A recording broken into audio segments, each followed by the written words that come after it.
Today he will talk about the time management. Sometimes it happens that even if time is what we want most, is what we use worse.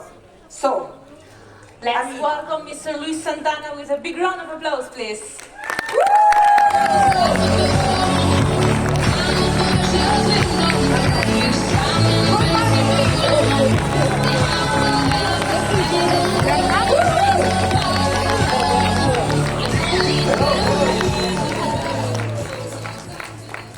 Hello, hello. Good morning again. How is the level of the energy in the room? Do you have enough fuel to go? Okay, good. I'm going to deal with a very special topic. I love this topic and I hope you enjoy these moments we share together. So, I'm talking about effective time management, which is, I believe, you all realize how important it is. And particularly because, moreover, in addition to that, today we have two main speakers mentioning some sides of what I'm going to deal with right now. So, everybody says time is money, and many other expressions. Time flies, time is gold. You all know that. I think that we have to consider as a basis for what we're going to do in the next 45 minutes some principles about time. And first of all is precisely that time is our most scarce and valuable resource. I repeat, time is our most scarce and valuable resource. But it's a paradox when you say time management, because time cannot be managed. Technically speaking, time cannot be managed. What can be managed is ourselves. We can manage ourselves. And this changed completely the field of management we're talking here today. Even though, if I'm going to continue to refer as time management, what I want all of you to have in mind is that we're referring to how you manage yourself, how all of us manage ourselves.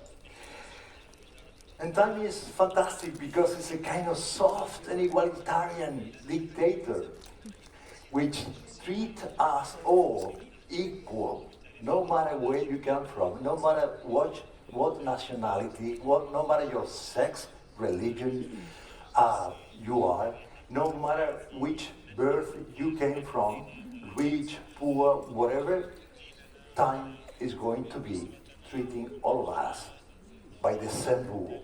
Very egalitarian. And why is so egalitarian? I want you to have these numbers in your mind, because every day we have 24 hours for each of us, 24 hours, no more, no less. And I want you to translate that into minutes, so it's 1,440 minutes a day and 86,400 seconds.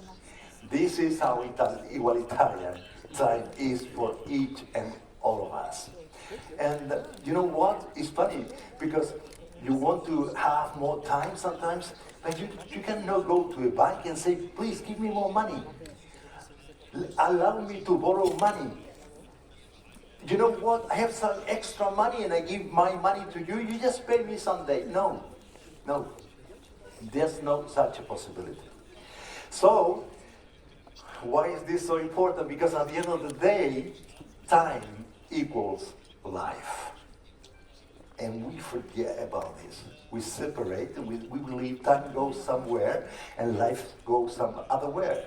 And no, time and life is exactly the same.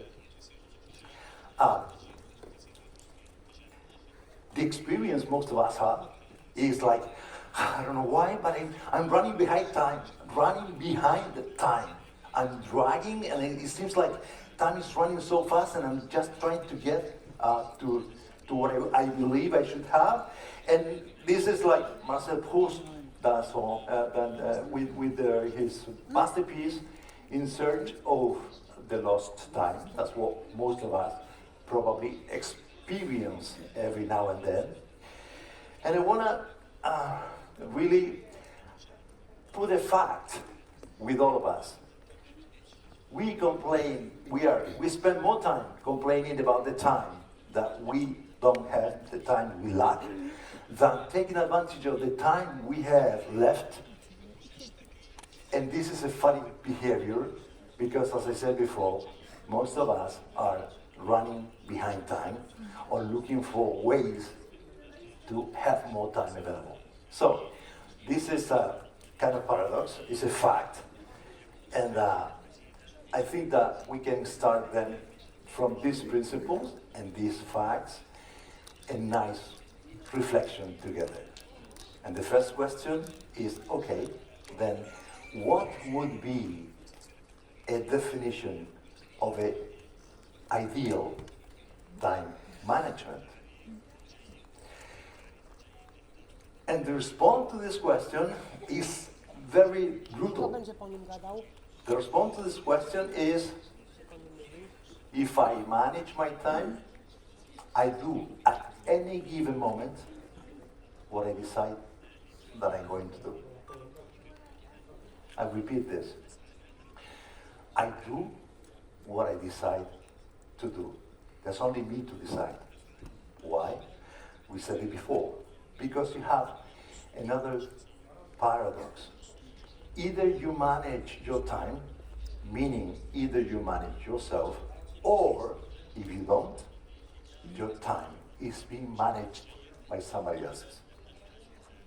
And there's no rule to escape this. Either you are on one side or you are to the other. Okay? This is what makes this so funny. So, how I use the time is a decision that only belongs to me. There's nobody else's. It's me who decides this. And we have to be really aware and conscious of the powerful of this sentence. I am the owner of the decision of how I want to use my time. So, from here, let's start going further. And first step to do is think about time. And as you know, most of the watches in the world were conceived initially with the circle, right? The shape of the watch is a circle. So I want all of you to have in mind one kind of circle representing the time that each of you have available. Okay? So this part, to do the game we're going to start now together. Time available. Imagine, think of yourself personally, how much time you have per day available for you. Okay? And represent that with a circle. That's what I want you to do. And next, I'd like you to build also a kind of square, okay, that represents all the tasks and all the activities you have to do during the day. Okay? You following me? Yes. Sure? Yes. So, circle with the time, a square, which is, I put here, the sum of all the little tasks I have to do. So I wake up in the morning and say, I have to take breakfast, I have to take my kids to school, I have to do 5 or 10 calls to prospect people, I have to meet with somebody to present the DXM business, and so, such and such. You add. At the end, you have this square. And you have the time available represented by the circle, okay? So once you have both, and I would like you to take a piece of paper and design both of them, draw it on your piece of paper in order for you to visualize what we're doing here, even better. But if you don't, no problem. But if you can, please take a piece of paper and write and draw a circle and then draw your square, because what I want you to do now, once you have both shapes perfectly defined, is to superpose one over the other. If you superpose them, you have two alternatives. Either you are in position on the left from where you're looking at, okay, where your time available, your circle, is smaller than all the tasks you have to do, right? And if that's the case, you're going to learn a lot today. Or you just go to the right-hand side where you have a square of tasks, very small, and a lot of time available for you. If that's the case of some of you, that's perfectly fine also, but you don't need to continue to listen to this presentation. You will manage your time perfectly well so you can have a cup of coffee and enjoy your time. Okay? But most of us are going to find themselves in case one here, where just your tasks goes over the time available for you. And that extra tasks that you have transforms into a human emotion called stress. And this is what we're facing every day. And how I represent this is, this is the circle of the time I have available. And suddenly, I start doing all the things I know that I have to do. So I have tasks to do in my time. More tasks are coming to my desk. More tasks I have to do. My agenda is full, completely full. And continue task. You know what? Stress. And you know the advantage? This one? Is thinkable. Which is not the case with the real stress you face every day. So, this is current situation. How can we then propose a model in order for us to be effective and manage ourselves, manage our time in a more effective and efficient way? And so this is my suggestion, and I'm going to explain this, and it goes very far, because it is the strategy we have to do in order to really deal with all the tasks we have to do in the available time. As you see, we have, I wrote there, 1, 2, 3, and this is a hierarchy. It's an order.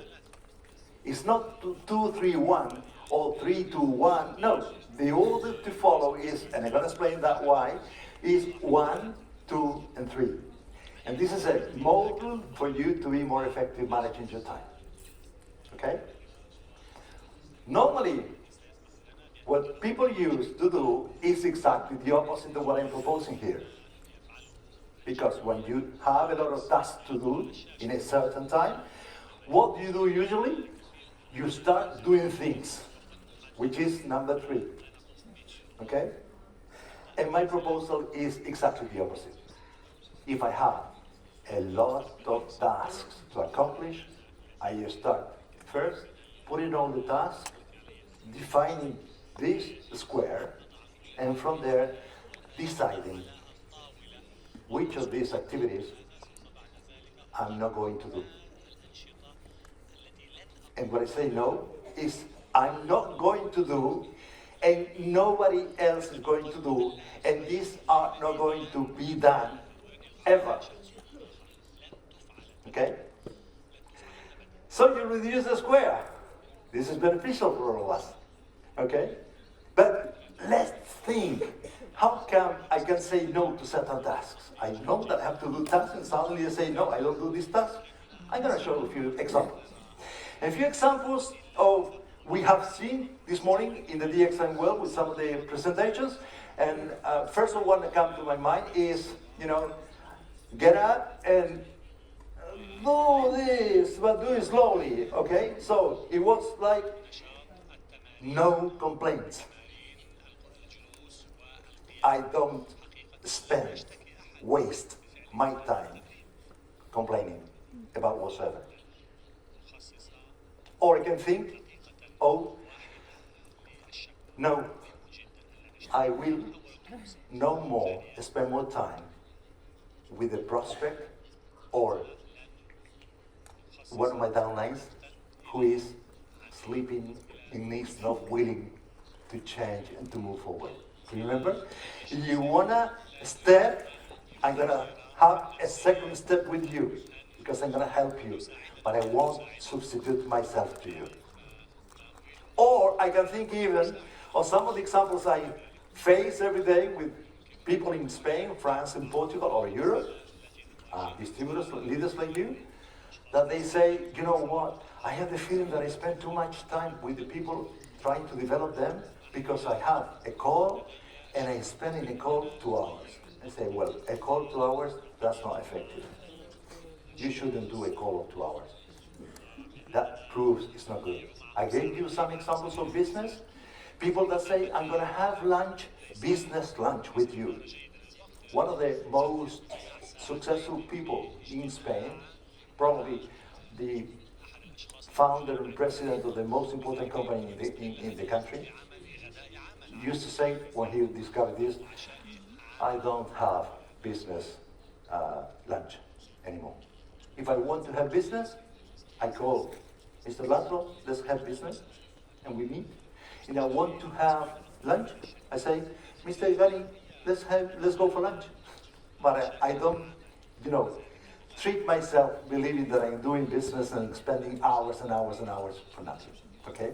Those are some of the examples. And then we have reduced the square. We have reduced the square much better than what I had before. And second step, and again, we are following a precise order. Second step is, okay, of this remaining part of the square, who can do these activities instead of me doing it? Who can do it in my place? What is called delegation, okay?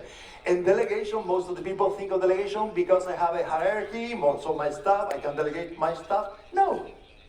We are a company of people, a company of leaders that work with other leaders, but in a certain moment I can say to one of my leaders, hey, could you do this? And probably his commitment saying, yeah, of course I'm going to help you. She was also asking, do you remember when we used to ask for help to people? That's part of it, delegation, okay? So we can delegate most of the tasks. And the trick here that most of the people just forget is that we are so perfectionists. We want to do things as we want, okay? That we tend not to delegate because we know that there's nobody else that's going to do it as well as we can do it. And that's the trick.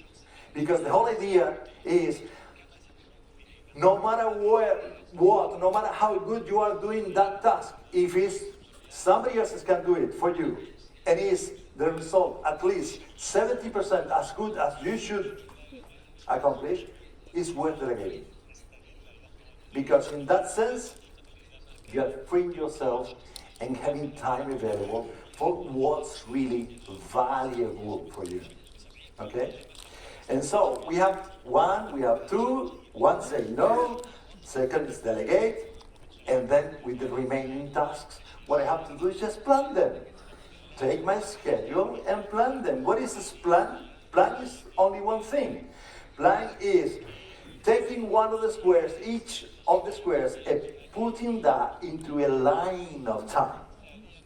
Are you following me? This is what most of the people do. Because most of the people start the week and say, okay, let me put the to-do list.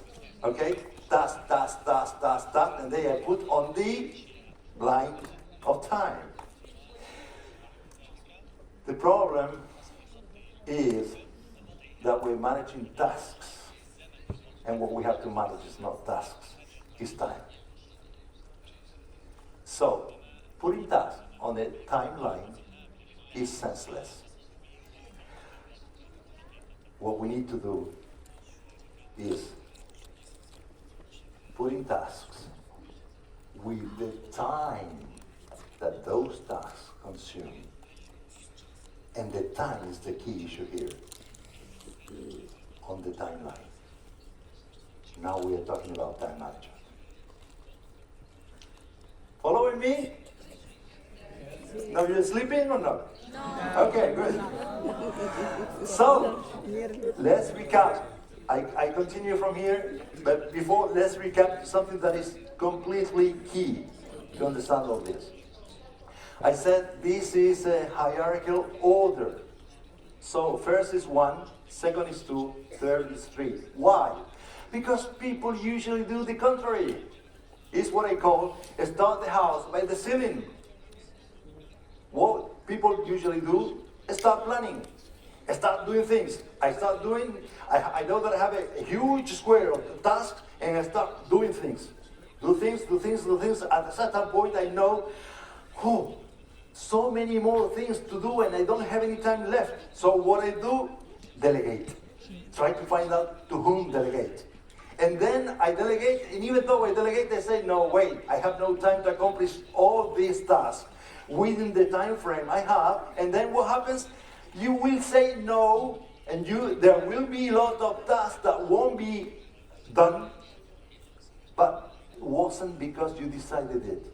It was because you, at a certain point, didn't have any more time, and you don't have any other alternative. You see how different it is following the order 1, 2, 3, and 3, 2, 1, which is the usual pattern of behavior of people in order to manage your time. So this is the main thing to recap, and then let's go and continue, because once we realize that the key issue here is to manage the time, how much time will this task consume, then we find something interesting, which is this relativity of time. And you know, everybody knows Einstein, right? Yes. And Einstein was asked at a certain point, when he developed his theory, what is relativity of time, Mr. Einstein? He responded this. Relativity, well, when you are courting a nice girl for an hour, seems like a second. But when you sit on a red hot cinder, second seems like an hour. That's relativity. And from there, we deduce this one that I love much better. Nothing is shorter than a night of love, and nothing is longer than a minute with your finger caught in the door. So, we all know how time can be short or long depending on how we are enjoying. At a certain point, you say, is this finished already? Because I have had such a good time, such fun, that it seems to me like, what's a lapse like that, right? And then, in order to become aware of how time is relative for us to be able to manage these circles of time that tasks consume, what we have to do is align and be aware of how our internal clock is in relation to the external clock. And this means we have to have a notion of how much time a task is going to consume. Give you an example. Everybody wakes up in the morning and go to work, right? Yes. First task in the morning, which is going from home to the work by any means of transportation, whatever that is, metro, bus, car, bicycle, whatever, and you ask them, how long does it take for you? I don't know, maybe 10 minutes, maybe half an hour. And so we vision, okay, if he doesn't know what the first task of the day is going to take, when he starts his job at 9 in the morning, there's already some gap to be fulfilled. And then you are dragging all day that gap. You started and you arrived 10 minutes late, you just stress because you arrived 10 minutes late, then you start working, but you have 10 minutes that you wasted already. You have to run, trying to recover in search of the lost time of Marcel Proust. Okay? So the idea here is that we have to be really conscious. And the only way to become conscious is minuting things. Okay, I'm going to write now an email. How long will that take, this email for me? I'm going to make a phone call. How long will this phone call, which is a typical phone call, and I do, I don't know, 10 or 20 every day. How long will that take? A minute. Say, now I start talking, and I know that it's at the end of the call, 3 minutes. I know, great. Because if we don't align this, we have a problem calculating how long every task is going to take. So, from there we go to another additional issue that complicates things. And what's this additional issue is that the difference between important and urgent. Important tasks and urgent tasks. And unfortunately, what would be the criteria by which we should work and we should manage ourselves and our time? Importance, urgency. What do you believe it should be our main criteria? Don't hear. Important, not urgent. Always important. First thing to do is I work just important things. Okay? I explain the 4 quadrants. We'll see what we can do in relation to that. But the point is, unfortunately, most of the people, they work 80% of their time just following urgent matters. And the point, and 20%, this is Pareto again, 80-20, the relationship between one and the other. Most of the time, working on the urgency mode, when we should be working most of our time on the importance mode. Of course, if we have an important issue and it becomes urgent, that is a fire. You have to really put all your attention there.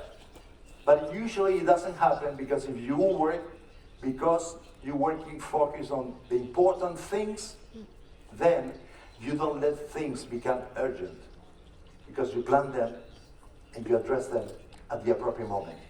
I used to say, urgent is only those things that you didn't plan at the appropriate moment, and because you didn't plan at the appropriate moment, that became urgent. Okay?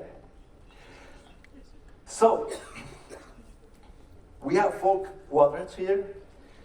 Something that is not urgent, but is important. Something that is urgent, number 2, and important.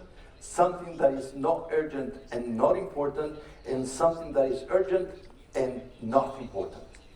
So, let's think of what could we do with things that are not urgent and they are not important. You know, who cares? I mean, we're doing things that are not important and not urgent, so this has no value. We just throw that to the trash. Forget about that.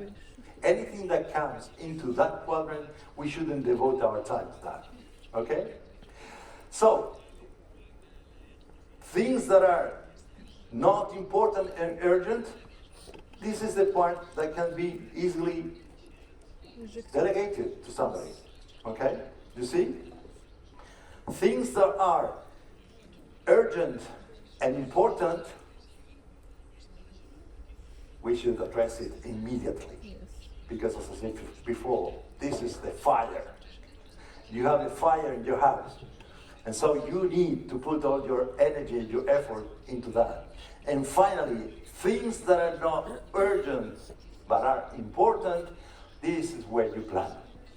Because this is what allows you to gain value. You just devote your time planning adequately, planning properly, and thinking in the long term. Just because it's important, I have to devote time. You have this summary made here. It is different, but the situation is exactly the same. So things that are not urgent and not important, eliminate. Things urgent and not important, you delegate. Things that are important, not urgent, you plan. And things that are urgent and important, you do immediately. Okay? So, as you see, things get more and more complicated when you reflect about this particular topic called time. And as I said, 20% of our time produces 80% of our results. And I think that all leaders that are successful in life, successful in their businesses, they are very aware of that. They know where to invest their time. So, we plan in a timeline, squares, which are tasks, with their time assigned. And then you wonder, okay, you devote your time to the important things, but what is the answer? How do you manage? How do you know exactly which of 2 or 3 tasks are more important one than the other? How can you establish a criteria for you to decide which of these important matters I'm going to invest my time first? So now we're dealing with important things. We're dealing with, I know that I have to do this task, number 1, this task, number 2, this task, number 3, and then each of them consumes certain amount of time. But I want to work on how important they are. So how can I set a criteria to, among these important things, decide which comes first, which comes second, which comes third? And the only criteria is the way for you to decide the importance, relative importance of various tasks is only thinking of what is the consequence if I don't do this task. What are the consequences of not doing the task? And when you just see the consequences of not doing the task, you realize that some have more serious consequences than others. That's a way for you to simplify. You have a decision-making process already in place. Okay? You see? 1, 2, 3. What are the consequences of this? This is serious consequences. Let's plan this first. Okay? These 2. Oh, this has more serious consequences. Then you follow. And then the third. You see? Okay? So that's why you have to have a criteria, and this is a way to simplify. It's a kind of algorithm that is at your disposal to facilitate the decision-making process.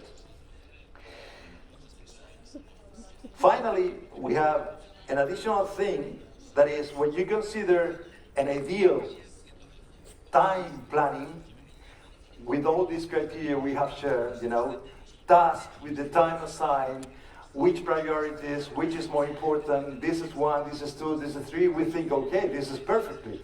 We perfectly, establish a schedule, but there's always something coming up, and this something coming up is the unexpected. And so we have to also anticipate the unexpected and plan into your timeline contingencies. And when I say plan in your timeline, contingencies means that I plan my whole day, and in the middle of the day, at the beginning of the day, or at the end of the day, I decide to put a circle of time, say half an hour or 1 hour, with nothing. But this is just in case the unexpected arrive, I am able to respond. Are you following me? Yes. Yeah? Yes. See? Sí. Ah. And last but not least, there's a component in all this. When you think of managing time, even following all the rules and following by the book and being really exceptional, managing yourself in order to make the most effective time management possible, there's a component that's going to be really kind of moving everything, which is exactly what you have there. Pleasure. Pleasure. We like to do things that we like to do. So I know that I can discipline everything, and suddenly I say, I don't know why, but I feel like walking around and going for shopping or whatever you like and do as activities. There's plenty of things that gives you pleasure, okay? And it's not bad. It's a way to humanize management of time. Because if you take time to the extreme, it's kind of, we becoming robots. No, I can't do this because I don't have time. No, I don't do this because I didn't plan, And that's not the whole idea. The whole idea is just to really be strategic in the way we approach our available time and gain effectiveness, but at the same time keeping some components. And the idea here is, okay, if you want to have some pleasure during your day, please, on the contrary, plan something that you like to do and plan 1 activity per day, at least. Provided that your activity takes no more than 5% of your time. 5% of your time of the day, okay?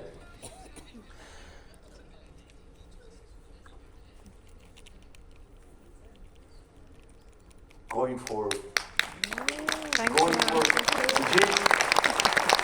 Some of you like to dance, some of you like riding horses, some of you, I know that there's a lot of people who love driving the car. So go. If you want to drive your car for half an hour, it's okay. As long as it takes you, for pleasure, only 5% of your time. As you see, you have to discipline and maintain a good balance between what is funny, what is fun for you, and what is discipline. The best example to think of that is I know so many people that they say, you know what, I know that I'm going to do this business with these people. This person I met, this is going to be a great leader. Okay, so what do you plan to do? No, I'm going, I don't know, 5 hours drive in my car to see her, to see him for a day, and then I come back because I believe he's going to be really a great leader. And you realize, wait, because maybe there's pleasure there.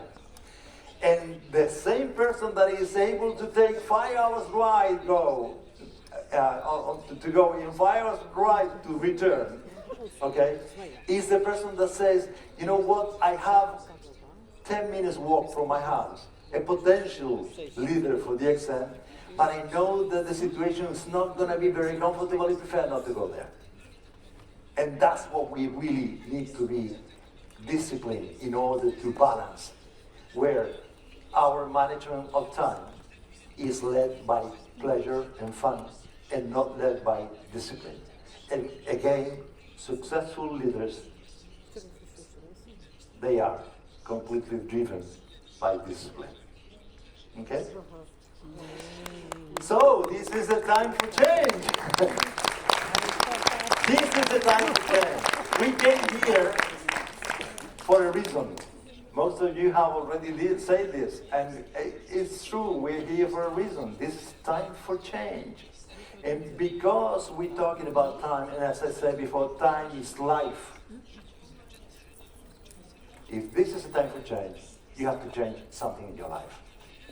Something that allows you to do the best of you and to really, as the logo of the leadership camp says, you came here to grow.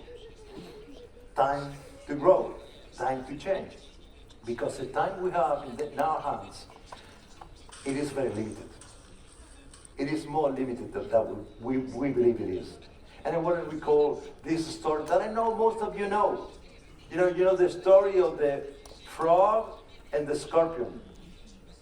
Okay, the scorpion wanted to go through a river, and he found a frog there and said, hey frog, would you allow me to jump over you and you just swim me through the river to the other side? And the frog said yes. I know most of you know this story, right? The frog said yes, jump. And they start swimming, and in the middle of the river, suddenly the frog feels like the scorpion bit him. And say, how come, scorpion? I mean, I'm swimming you across, and you bite me, and you kill me. And the scorpion responded, you know, frog, it's my nature. And why I remind this story? Because most of us forget that we are walking in this life with the scorpion up here. And we don't know when the scorpion is going to bite us. But I guarantee you, it's its nature. Someday, it will bite us. So our time is very limited. And as our time is very limited, you have to take action now. Now, there's no moment. No this afternoon, no tomorrow, no let me think tonight after I got dinner. No, it has to be now. Anytime you want to change something in your life, anytime you want to accomplish whatever in your life, what you have to do is take action at that precise moment. And don't trick yourself. Oh no, let me think. I'm going to meet this afternoon with my wife and discuss. No, take action now. There's only one moment in time. Now, if you want results. Because at the end of the day, and this is how the summary of time becomes to each of us every day. We have 24 hours, as I said before.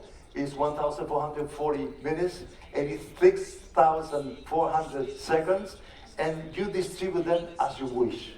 And you have these three main tasks: sleep, rest, work, play. The way you distribute these three main tasks, these three main groups of time consuming, is up to you. Nobody else can decide. Each of us, we have almost 300 people in this auditorium. Each of us will paint a different distribution. I will sleep more or less, work more or less, play more or less. That's your decision, because it's your life, okay? And that's what makes the whole thing different. I brought this picture on my own personal phone to present to you my favorite hour of the day every day. It is 000, 24 hours.